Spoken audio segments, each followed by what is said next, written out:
Hi everybody, my name is Elizabeth Blosfield. I'm the Deputy Editor for Carrier Management and I'm here at InsurTech Connect in Las Vegas. First, the context, I think, is the concept of model monitoring and experience monitoring in an automated way is becoming more and more important.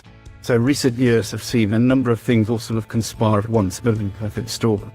So we've seen, firstly, big disruptors to consumer behavior like pandemic. We've seen macroeconomic impacts of wars and things driving inflation. So the first time in generation, insurers have had to really manage inflation in their rating as well.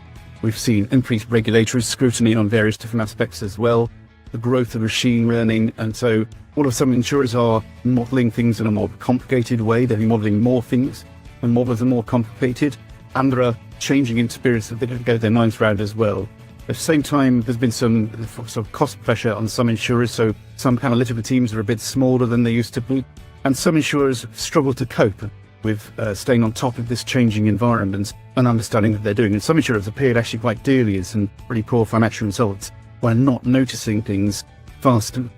So the whole concept of monitoring experience so that in a very quick and agile way, you can identify where some of your models might be going wrong, or where underwriting or portfolio management action might need to be taken is really important.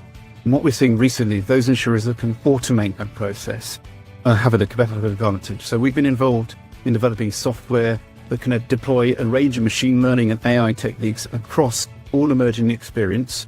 Could be on a monthly basis, a weekly basis, a daily basis, or even within a day basis, to furnish relevant insight where things might need attention. So it doesn't at this stage automatically correct things, though that will be not too far away, I suspect. But we'll find out very, very quickly what insurers then need to look at very, very quickly to address potential emerging changes in the market and to take both the underwriting and the pricing action. So that's the backdrop.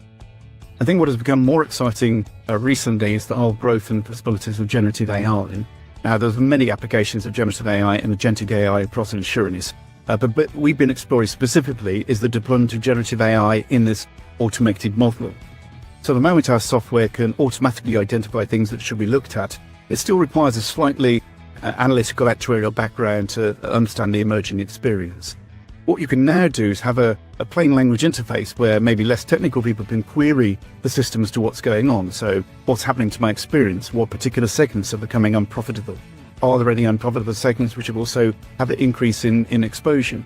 And now we're seeing that the generative AI interface, which actually allows portfolio management at a sort of much more accessible level, and for the AI algorithms themselves to scan a whole range of different analytical reports, which what you could do manually would take a lot of time. So we're seeing some very exciting possibilities in that front. The second annual Risky Future Summit is available on demand. The go-to virtual event built for today's risk managers. This virtual summit will include expert discussion on transportation, commercial auto, climate change, cybersecurity, nuclear verdicts, and more.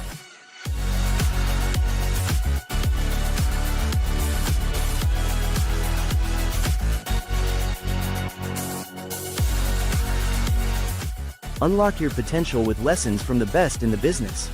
This exclusive event is hosted by Elizabeth Blosfield, Chad Hemingway, Andrea Wells, Alan Lehman, and Ezra Amaker. Visit riskyfuture.com to view the on-demand videos.